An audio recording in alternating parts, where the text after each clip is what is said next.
Hello everyone, CGPSC ABCD में आप सभी का फिर से स्वागत है। इस वीडियो में हम इंग्लिश ग्रामर का एक बहुत ही ज़्यादा इम्पॉर्टेंट टॉपिक जो है प्रीपोजिशन, ठीक है, इस प्रीपोजिशन का हम एमसीक्यू का प्रैक्टिस करने वाले हैं। ठीक है, अगर आप सीजीपीएससी या सीजी व्यापम की किसी भी एग्ज़ाम की तैयारी कर रहे हों जहाँ पर इंग्लिश पूछे जाते हैं तो ये इम्पॉर्टेंट होने वाला है।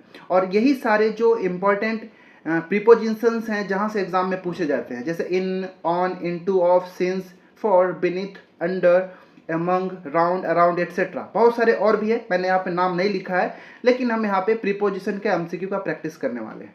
ठीक है, चाहे आप हॉस्टल वार्डन की तैयारी कर रहे हो, टीचर रिक्रूटमेंट की तैयारी कर रहे हो, पटवारी, आरआई, एडीईओ, टीईटी या फिर जितने भी एग्जाम्स होते हैं, किसी भी एग्जाम की तैयारी कर रहे हो जहाँ पे इंग्लिश पूछे जाते हैं, तो ये वीडियो आपके लिए इंपॉर्टेंट होने वाले हैं। अगर आप हमारे चैनल में नए हैं तो आप हमारे चैनल को सब्सक्राइब जरूर कर लें, वीडियो अच्छा लगे तो लाइक भी करें और अपने दोस्तों के साथ शेयर जरूर करें। तो चलिए लेट ना करते हुए हम इस वीडियो की शुरुआत करते हैं। इससे पहले भी प्रीपोजिशंस के कुछ वीडियो हमारे चैनल में अवेलेबल है जहाँ पे मैंने एक्सप्लेन किया है। ये हमारा अगला वीडियो होगा। तो चलिए शुरू करते हैं। क्वेश्चन नंबर 1 है यहाँ पे। पहले आप वीडियो को पॉज करें और खुद भी आंसर देने की कोशिश करिएगा। ठीक है, क्वेश्चन है Mrityunjay could not come to school as he was ill dash cold. ठीक है, मृत्युंजय को स्कूल नहीं आना चाहिए था क्योंकि वह बीमार है, खालिस्तान और कोल्ड से। तो यहाँ पे कौन सा आप प्रीपोजिशन का यूज करना चाहेंगे? फ्रॉम का, विथ का, टू का या फिर ओवर का? यहाँ पे क्या यूज होना चाहिए आपके हिसाब से, आपको कमेंट करना है। ठीक है, पहले वीडियो को पॉज करिए और सोच समझ के इसका आंसर देने की कोशिश करिएगा। ठीक है, तो इसका जो राइट आंसर है वो विथ होगा। ठीक है, क्या होगा? विथ होगा। Mrityunjay could not come to school as he was ill with cold, क्योंकि वो कोल्ड से पीड़ित है, कोल्ड से बीमार है। ठीक है, तो उसके साथ विथ का प्रयोग होगा, फॉर का प्रयोग नहीं होगा। ठीक है, क्योंकि रीजन क्या है कि कोई सा भी अगर डिजीज है, ठीक है, कोई सा भी डिजीज किसी को हुआ है, बीमारी हुआ है, तो उसके साथ हम जनरली विथ प्रीपोजिशन का यूज करते हैं। हमेशा याद रखिएगा, डिजीज के साथ क्या, विथ प्रीपोजिशन का यूज किया जाता है। ठीक है, और भी एग्जाम्पल समझना है तो समझ सकते हैं। जैसे कई लोग जैसे फ्रॉम का भी यूज कर देते हैं। ठीक है, as she was ill from cold, तो ये गलत हो जाएगा। याद रखिएगा, किसी भी बीमारी के साथ हम विथ का प्रयोग करते हैं। और भी एग्जाम्पल के लिए समझ सकते हैं, she is ill from cancer. अगर लिख देता हूं she is ill from cancer, वो जो है कैंसर से बीमार है, तो ये सेंटेंस भी गलत हो जाएगा। ठीक है, क्योंकि कैंसर क्या है, एक बीमारी है, और इसके साथ फ्रॉम की जगह क्या यूज होना चाहिए, विथ का यूज होना चाहिए। तो फ्रॉम की जगह अगर विथ कैंसर होता तो हमारा राइट आंसर हो जाता। ठीक है, याद रखिएगा। तो इसका आंसर हो जाएगा ऑप्शन नंबर बी, विथ। ठीक है, चलिए क्वेश्चन नंबर 2। क्वेश्चन नंबर 2 है, I am not familiar with all important places in this town although I have been living here dash 2 years। अब यहाँ पे क्या यूज करना पड़ेगा? ठीक है, क्वेश्चन का मतलब ये हुआ कि मैं यहाँ 2 सालों से रह रहा हूँ, फिर भी यहाँ पे जितने भी इंपॉर्टेंट प्लेसेस है उससे मैं फेमिलियर नहीं हूँ। तो यहाँ पे क्या यूज होना चाहिए? सिंस का यूज करोगे आप, कि फॉर का यूज करोगे, फ्रॉम का या फिर टू का? क्या यूज करना चाहिए? तो यहाँ पर सिंस, और कई लोग तो फ्रॉम भी यूज करेंगे। I have been living here from 2 years, तो ये तो पहले ही गलत हो जाएगा। याद रखिएगा, हम जनरली नॉर्मली जब हम बातचीत करते हैं इंग्लिश में तो हम फ्रॉम का यूज कर देते हैं जल्दी में, लेकिन यहाँ पे फॉर का यूज, फ्रॉम का यूज नहीं होगा, गलत हो जाएगा। ठीक है, अब यहाँ पे सिंस और फॉर दोनों में से एक होना चाहिए। ठीक है, तो याद रखिएगा कि सिंस का प्रयोग कब होता है, फॉर का प्रयोग कब होता है। मैं प्रीवियस कुछ क्वेश्चंस कराया था, ठीक है, जो हॉस्टल वार्डन के लिए इंग्लिश ग्रामर का जो टेस्ट सीरीज ला रहा था, उसमें मैं किसी वीडियो में सिंस और फॉर का यूज बहुत अच्छे से बताया था। ठीक है, तो यहाँ पर क्या यूज होना चाहिए, सिंस और फॉर में से आपको ये सेलेक्ट करना है। ठीक है, तो यहाँ पे जो राइट आंसर हो जाएगा ना, वो फॉर का यूज होगा, सिंस का प्रयोग नहीं होगा। ठीक है, क्यों? क्योंकि फॉर का यूज हम कब करते हैं, कोई जगह अनिश्चित टाइम की बात करता है, इनडेफिनिट टाइम पीरियड की बात करता है, अनिश्चित टाइम की बात होता है, तो हम यहाँ पे फॉर का यूज करते हैं। तो फॉर 2 years, 2 years तो बोला तो है, लेकिन कब से 2 years वो तो फिक्स नहीं किया, इसलिए एक अनिश्चित में आएगा, इसलिए यहाँ पे हम फॉर का यूज करेंगे। सिंस का यूज यहाँ पे बिल्कुल गलत हो जाएगा, याद रखिएगा। ठीक है, तो इसका आंसर था ऑप्शन नंबर बी, बिल्कुल राइट आंसर। ठीक है, चलिए क्वेश्चन नंबर 3 की ओर बढ़ते हैं। Third question for you is, if you repeat this mistake I will inform dash your father and do not blame me them. ठीक है, यहाँ पे देन होना चाहिए। ठीक है, अगर तुमने फिर से ये मिस्टेक किया तो मैं तुम्हारे पिताजी को इन्फॉर्म करूंगा, तब मुझे ब्लेम मत करना। ठीक है। अब यहाँ पे आप कौन से प्रीपोजिशन का यूज करना चाहेंगे, टू का, आफ्टर का, ऑफ का, या फिर नो प्रीपोजिशन, क्या होगा? तो वीडियो को पॉज करके आप आंसर देने की कोशिश करिए कि क्या होना चाहिए। ठीक है, तो इसका जो राइट आंसर होगा ना, इसका आंसर जो हो जाएगा ऑप्शन नंबर डी का होगा। ठीक है, किसी भी तरह का प्रीपोजिशन का यूज नहीं होगा। ठीक है, क्योंकि इन्फॉर्म करना, ठीक है, इन्फॉर्म टू योर फादर, यहाँ पे कई लोग बोलेंगे कि I will inform to your father, तो यहाँ पे गलत हो जाएगा।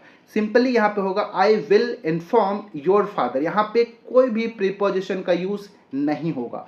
वो सबसे देखिए, कभी भी इन्फॉर्म के बाद सीधा ऑब्जेक्ट का प्रयोग होना चाहिए।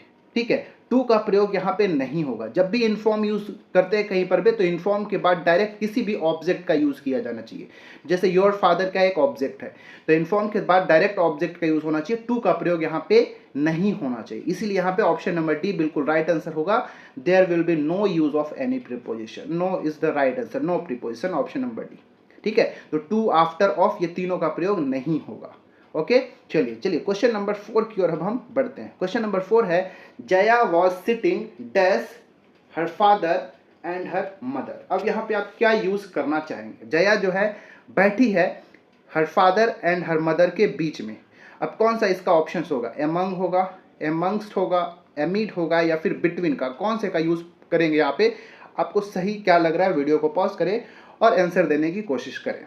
ठीक है, तो इसका राइट आंसर जो होगा ऑप्शन नंबर डी होगा। क्यों होगा मैं बता रहा हूं। Jaya was sitting between her father and her mother. देखिए, यहाँ पे जब भी किसी दो लोगों के बीच की बात यहाँ पे होता है, जैसे दो व्यक्ति या दो वस्तुओं के बीच का अर्थ बोध कराना है, तो हम वहाँ पे बिटवीन का प्रयोग करते हैं, बिटवीन प्रीपोजिशन का प्रयोग करते हैं। जैसे जो जया है वो बैठी थी कहाँ?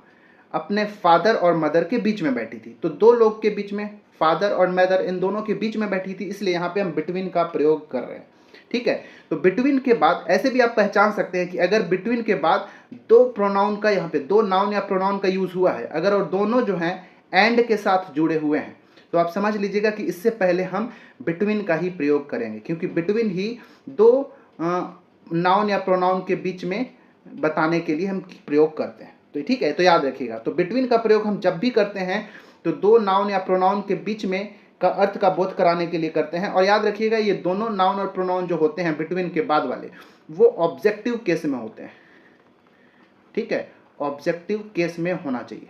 जैसे यहाँ पे हर और हर यूज हुआ है ना, तो ये हर क्या हुआ है? ऑब्जेक्टिव केस ही होता है। तो याद रखिएगा, दो व्यक्तियों और वस्तुओं के बीच में का अर्थ का बोध कराने के लिए हम बिटवीन का प्रयोग करते हैं, इसीलिए यहाँ पे right answer option number D हो जाएगा। उम्मीद है आपको बहुत अच्छे से समझ में आया होगा। बाकी एमंग का, एमंग्स्ट का, एमिड का, इन सभी का यूज भी आपको पढ़ लेना है। ठीक है, या फिर किसी वीडियो, अलग वीडियो में मैं इसको भी समझाऊंगा, हो सकता है आगे इसके क्वेश्चन भी आपको मिले। ठीक है, चलिए question number 5। Question number 5 is the earth moves dash the sun. ठीक है, जो अर्थ जो है मून के चारों ओर घूमता है, तो यहाँ पे क्या, सॉरी, जो अर्थ जो है सन के चारों ओर घूमता है, तो आप यहाँ पे कौन सा प्रीपोजिशन का यूज करेंगे? अराउंड का, राउंड का, अबाउट का, या फिर अलोंग का? क्या यूज करना चाहिए बताइए। एक बहुत ज़्यादा इंपॉर्टेंट क्वेश्चन है ये। क्वेश्चन जो है कई सारे एग्जाम में पूछे जाते हैं, तो आप इसको नोट करके जरूर रखिएगा। क्या होगा इसका आंसर पे? कई लोग ये बोलेंगे the earth moves around the sun, generally use कर भी देते हैं the earth moves around the sun, but ये गलत हो जाएगा। ऑप्शन नंबर बी जो है वो बिल्कुल राइट होगा, the earth moves round the sun. ठीक है, जो अर्थ जो है सन के चारों ओर घूमता है, इसका ऑप्शन नंबर बी जो है बिल्कुल राइट आंसर हो जाएगा। क्यों हो जाएगा? देखिए, जब भी किसी चीज के चारों ओर का बोध कराना है, ठीक है, जब किसी वस्तु के चारों ओर का बोध कराना है और चारों ओर अगर वो घूम रहा है, किसी मान लो कोई वक्र पृष्ठ पे कह लीजिए, या फिर वक्र जो लाइन है, गति है, उस पर घूम रहा है। ठीक है, जैसे कर्व वाला पाथ है, ठीक है, वक्र वाला रास्ता है, उस पर घूम रहा है, या फिर सर्कुलर पाथ है, सर्कल की तरह, वृत्त की तरह उसका रास्ता है, उसके चारों ओर घूम रहा है, तो इस तरीके को रिप्रेजेंट करने के लिए हम राउंड का प्रयोग करते हैं। जैसे जो अर्थ है, ये मान लो सन है, तो अर्थ क्या करता है? इसके चारों ओर वक्र पृष्ठ में, मतलब कह लीजिए कि वक्र वाला रास्ता जो है इस पे घूमता है, इस वाले रास्ते पे वृत्ताकार मार्ग में घूमता है कह लीजिए, इसलिए हम यहाँ पे राउंड का प्रयोग कर रहे हैं। ठीक है, अराउंड का प्रयोग कब करते हैं? तो जब भी किसी वस्तु के इर्द गिर्द, इधर उधर, यहाँ वहाँ, हियर एंड देयर ऐसा घूमता हो, कहीं भी कोई निश्चित रास्ता या मार्ग ना हो, वृत्ताकार या किसी तरह का निश्चित मार्ग ना हो, तो हम वहाँ पे अराउंड का प्रयोग करते हैं। तो उम्मीद है आपको राउंड और अराउंड का समझ में आ गया होगा। ठीक है, तो राउंड का प्रयोग चारों ओर का अर्थ बतलाने के लिए किया जाता है। किसी वक्र अथवा वृत्ताकार मार्ग में स्थान या गति बतलाने के लिए हम राउंड का करते हैं। लेकिन अनिश्चित गति का बताने के लिए कि उसका कोई गति फिक्स नहीं है, ना ही उसका एक स्थान फिक्स है कि कहाँ पे घूम रहा है, उस केस में हम अराउंड का प्रयोग करते हैं। ठीक है, चलिए question number 6, Sita will go dash tomorrow. ठीक है, सीता जो है टुमारो जाएगी, यहाँ पे क्या प्रीपोजिशन है यूज होना चाहिए, टू, एट, ऑन या फिर नो एनी प्रीपोजिशन, क्या यहाँ पे आंसर होना चाहिए आपको ये बताना है। इसका राइट आंसर भी ऑप्शन नंबर डी होगा। यहाँ पे किसी भी तरह का प्रीपोजिशन का यूज नहीं होगा। क्यों? क्योंकि आपको नोट करके लिखना है एक जगह, क्या लिखना है कि आने वाला कल, जिसको हम टुमारो कहते हैं। टुमारो का स्पेलिंग भी बहुत सारे लोग गलत करते हैं, तो आप इसको याद रखिएगा। टुमारो में एक सिंगल एम होता है। ठीक है, आने वाला कल टुमारो, बीता हुआ कल यस्टरडे, या फिर कह लीजिए आज का दिन टुडे। अगर ये सब शब्द हैं तो इन सभी शब्द के पहले किसी भी प्रीपोजिशन का यूज नहीं करेंगे, किसी भी प्रीपोजिशन का यूज नहीं होता है। No, not use of preposition. ठीक है, याद रखिएगा। उम्मीद है आपको समझ में आया। क्या बोला मैं कि टुमारो, यस्टरडे, टुडे, ये सब अगर वर्ड्स हैं तो उसके पहले किसी भी तरह का हम प्रीपोजिशन का यूज नहीं करते हैं। इसको आप नोट करके रखिएगा। इसीलिए यहाँ पे ऑप्शन नंबर डी होगा, no any preposition will be used before the tomorrow, yesterday and today. ठीक है, चलिए question number 7। Question number 7 is floor is made dash wheat. जो गेहूं, सॉरी फ्लोर मतलब आटा, जो आटा है बना हुआ है गेहूं से। तो व्हीट से पहले आप कौन सा प्रीपोजिशन का यूज करेंगे, फ्रॉम का, ऑफ का, विथ का या फिर टू का। It's a very very important question. ठीक है, इसको भी आप नोट करके रखिएगा, बहुत कंफ्यूजिंग होता है ये। ठीक है, इसका राइट आंसर आप वीडियो को पॉज करें और खुद भी सोचें, इसके बाद जब मैं बोलूं तो आप मैच करिएगा। तो flour is made from wheat होगा। Option number A is the right और करेक्ट आंसर। ठीक है, फॉर दिस क्वेश्चन यहाँ पे फ्रॉम का यूज होगा। ठीक है, याद रखिएगा। अब यहाँ पे मैं एक बहुत अच्छा फैक्ट बताने वाला हूं, आप उसको नोट करके लिखिएगा। क्या बोल रहा हूं कि जब कोई चीज दूसरी नई वस्तु में बदल जाती है, जैसे मान लो व्हीट है, गेहूं है। ठीक है, व्हीट से पूरी तरीके से कन्वर्ट होकर वो क्या आटे में बदल गया, फ्लोर में बदल गया, आटे में। तो देखेंगे तो ये पूरी तरीके से कन्वर्ट हो गया। तो जब कोई वस्तु, एक वस्तु दूसरे वस्तु में पूरी तरीके से बदल जाए तो हम वहां पे फ्रॉम का यूज करते हैं। इसीलिए हम क्या यहाँ पे व्हीट से पहले फ्रॉम का यूज किए। लेकिन एक चीज क्या याद रखना है कि जब कोई ओरिजिनल मटेरियल, जैसे कोई ओरिजिनल मटेरियल है, ठीक है, ओरिजिनल कोई मटेरियल है और उस मटेरियल से कोई चीज बना, ठीक है, वो दूसरा वस्तु तो बना, ठीक है, ये कोई सेकंड मटेरियल या अदर मटेरियल कोई बन गया, एक मटेरियल से दूसरे में कन्वर्ट हो गया, लेकिन उसका कुछ ज़्यादा चीज़ चेंजेस देखने को नहीं मिलेगा। ठीक है, तब उस केस में हम ऑफ का यूज़ करते हैं। एक एग्जांपल मैं बताता हूँ। यहाँ पे तो आपको उम्मीद है floor is made from wheat समझ में आ गया। एक एग्जांपल मैं यहाँ पे आपके लिए रखता हूँ, वो आपको बहुत अच्छे से समझ में आ जाएगा। ठीक है, एग्जाम्पल ऐसा है, यहाँ पे लिखता हूँ, his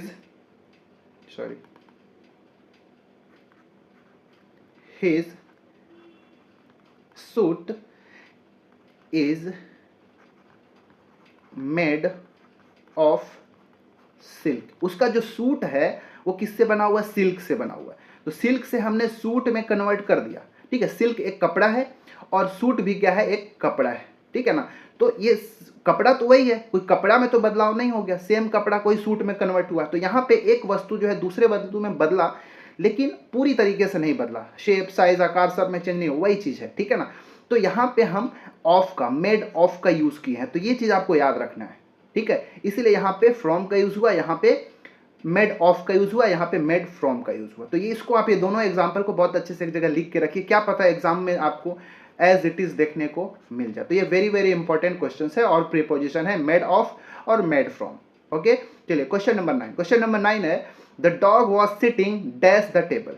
ठीक है, the dog was sitting dash the table. जो डॉग है वो बैठा हुआ है under the table, beneath the table, A and B both, या फिर बिलो द टेबल। क्या यूज यहाँ पे होना चाहिए आपको ये बताना है। ठीक है, ये भी बहुत अच्छा क्वेश्चन है, सिंपल है और वेरी इंपॉर्टेंट है। एग्जाम में ऐसे नीचे, बेनिथ, अंडर, बिलो, ये सब का यूज भी एग्जाम में पूछा जाता है। ठीक है, तो यहाँ पे आप ए एंड बी दोनों यूज कर सकते हैं, अंडर द टेबल और बिनिथ द टेबल दोनों यूज किया जा सकता है, इसीलिए ऑप्शन नंबर जो सी है वो हमारा राइट आंसर होगा। अंडर और बिनिथ दोनों का मतलब होता है नीचे, ठीक है, दोनों का अर्थ क्या होता है, नीचे। मतलब जो डॉग है कहाँ बैठा हुआ था, बैठ रहा था टेबल के नीचे। तो अंडर और बेनिथ दोनों का सेम ही मीनिंग होता है, इसीलिए यहाँ पे ए और बी दोनों यूज किया जा सकता था। देखिए बिलो का अर्थ भी नीचे ही किसी न किसी सेंस में होता है, लेकिन थोड़ा सा डिफरेंस ये हो जाता है कि below is use to represent the level, ठीक है, स्तर को बताने के लिए, लेवल को बताने के लिए हम बिलो का यूज करते हैं, जैसे पानी का लेवल, ठीक है, ये सारी चीज़ों का हाइट, ये सबको रिप्रेजेंट करने के लिए हम बिलो का यूज करते हैं, ठीक है, below the sea level, above the sea level, ऐसा यूज करते हैं। लेकिन किसी चीज़ के नीचे का कोई चीज़ बैठा हुआ है तो उसको रिप्रेजेंट करने के लिए हम अंडर और बेनेथ का यूज करते हैं, इसीलिए ऑप्शन नंबर सी जो है बिल्कुल राइट आंसर यहाँ पे होगा। ठीक है ना। चलिए क्वेश्चन नंबर 9। क्वेश्चन नंबर 9 है कि father comes dash home at 5 PM। ये भी एक इंपॉर्टेंट प्रीपोजिशन यहाँ पे यूज होने वाला है। यहाँ पे आप क्या यूज करेंगे, आपको ये बहुत अच्छा क्वेश्चन है, कई लोग फंस जाएंगे। Father comes to home at 5 PM होगा, या फिर father comes from home at 5 PM होगा, या फिर father comes into home at 5 PM, या फिर no any preposition will be used. क्या यहाँ पे राइट आंसर होना चाहिए? तो यहाँ पे right answer option number D है, किसी भी तरह का प्रीपोजिशन का यूज आपको नहीं करना है, ठीक है। There will be no any preposition in the place of the blank, ठीक है, यहाँ पे किसी भी तरह का प्रीपोजिशन का आप यूज नहीं करेंगे, ठीक है। क्यों? क्योंकि जब भी, याद रखिएगा, याद ये रखना है कि कभी भी अगर कम्स दिया हो, कम्स, गो, कम या कम्स कुछ भी लिख लीजिए, arrive, get, send, take, bring etcetera, ऐसे वर्ड्स हों और ऐसे वर्ड्स के जस्ट बाद अगर होम का प्रयोग किया गया है, ठीक है, याद रखिए क्या बोल रहा हूँ, come, go, arrive, get, send, take, bring etcetera, ऐसे शब्द हों और उसके बाद होम का प्रयोग किया गया है, तो याद रखिएगा होम से पहले किसी भी तरह का प्रीपोजिशन का आप यूज नहीं करेंगे। क्यों? क्योंकि यहाँ पर जो होम यहाँ पे आप दिख रहे हैं, ये होम जो है एडवर्ब की तरह यूज हुआ है, ठीक है, क्रिया विशेषण की तरह यूज हुआ है, इसलिए इसके पहले हम प्रीपोजिशन का किसी भी तरह का यूज नहीं करते हैं, इस चीज को याद रखिएगा। हाँ, लेकिन एक काम कर सकते हैं, अगर ऐसा दिया हो कि ये होम के बदले, अगर इस होम के जगह अगर ऐसा कुछ मिलेगा, his home, their home, your home, ऐसा कुछ दिया हो, तब आप उसके पहले किसी भी तरह का प्रीपोजिशन का यूज कर सकते हैं, ठीक है। एग्जाम्पल भी बोलेंगे तो मैं बता देता हूँ, जैसे यहाँ पर तो हमने किसी भी तरह के प्रीपोजिशन का यूज नहीं करेंगे, लेकिन अगर मैं चाहूँ तो यहाँ पे मैं आपको बता रहा हूँ, एग्जाम्पल के लिए यहाँ पे मैं लिखता हूँ, Ram will come to my home, Ram will come to my home. अब यहाँ पे मैं टू क्यों बोल रहा हूँ? क्योंकि यहाँ पे डायरेक्ट होम का यूज नहीं हुआ है, ठीक है, यहाँ पे माई होम का यूज हुआ है, इसीलिए यहाँ पे हम टू का प्रयोग करेंगे, लेकिन यहाँ पे हम किसी भी तरह का प्रीपोजिशन का यूज नहीं करेंगे, याद रखिएगा, ठीक है। तो ये वाला सही था, यहाँ पे किसी भी प्रीपोजिशन का यूज नहीं होगा। Question number 10। क्वेश्चन नंबर 10 है, Rakesh along with his friends was invited dash the party in Ashoka hall. यहाँ पे क्या आप प्रीपोजिशन का यूज करेंगे, आपको ये बताना है कि राकेश वो अपने फ्रेंड्स के साथ इनवाइट किया गया है, ठीक है, कहाँ, अशोका हॉल में। तो यहाँ पे क्या यूज करेंगे, invited for the party, invited to the party, invited in the party, या इनवाइटेड ऑन द पार्टी। यहाँ पे कंफ्यूज होंगे, तो यहाँ पे एक इंपॉर्टेंट ये प्रीपोजिशन होगा, इस टाइप के क्वेश्चन एग्जाम में पूछे जाते हैं, ठीक है। अब यहाँ पे बताना है कि आप क्या यूज करना चाहेंगे, तो यहाँ पे यूज जो होगा ऑप्शन नंबर बी, टू का यूज होगा, ठीक है, इनवाइटेड टू द पार्टी होगा। क्यों? क्योंकि इनवाइटेड फॉर का प्रयोग नहीं होता, ठीक है, याद रखिएगा। हम जनरली यूज कर देते हैं कि I am inviting you for my birthday party, ऐसा कुछ, इनवाइट के साथ हम फॉर का यूज करते हैं, बट ये सही नहीं है, इनवाइटेड के साथ हम टू का प्रयोग करेंगे। तो यहाँ पे टू बिल्कुल राइट आंसर हो जाएगा, Rakesh along with his friends was invited to the party in Ashoka hall, option number B is the right answer, ठीक है। तो यहाँ पे वीडियो ज़्यादा लेंदी नहीं करता हूँ, केवल 10 इंपॉर्टेंट क्वेश्चंस करा रहा हूँ, और ये बहुत अच्छे अच्छे प्रश्न हैं, इस सबको आपको देखना है, एक वीडियो और लेकर आऊँगा। इसके बाद कंजंक्शन का भी वीडियो जो है सीजी व्यापम के लिए बहुत कम देखने को मिलता है यूट्यूब में, तो मैं कंजंक्शन का भी वीडियो लेकर आऊँगा। वॉइस के लिए वीडियो हमारे चैनल में 4-5 अवेलेबल है। और बाकी अगर आप हॉस्टल वार्डन की तैयारी कर रहे हैं तो उसके लिए 4-5 जो है टेस्ट वीडियो जो है डला हुआ, बहुत अच्छे अच्छे प्रश्नों का डला हुआ है, एनालिसिस किया हुआ है, तो आप वो सारे वीडियोस भी जाके जरूर देखें। चैनल में नए हैं तो सब्सक्राइब कर लीजिएगा, वीडियो अच्छा लगे तो लाइक करें, दोस्तों के साथ शेयर जरूर करें। अगर इस क्वेश्चन का पीडीएफ अगर आपको चाहिए तो आप हमारा जो टेलीग्राम चैनल है उसको ज्वाइन कर लीजिए, वहाँ पे आपको पीडीएफ मिल जाएगा। मिलते हैं किसी और वीडियो में, इसमें इतना ही, तब तक के लिए धन्यवाद।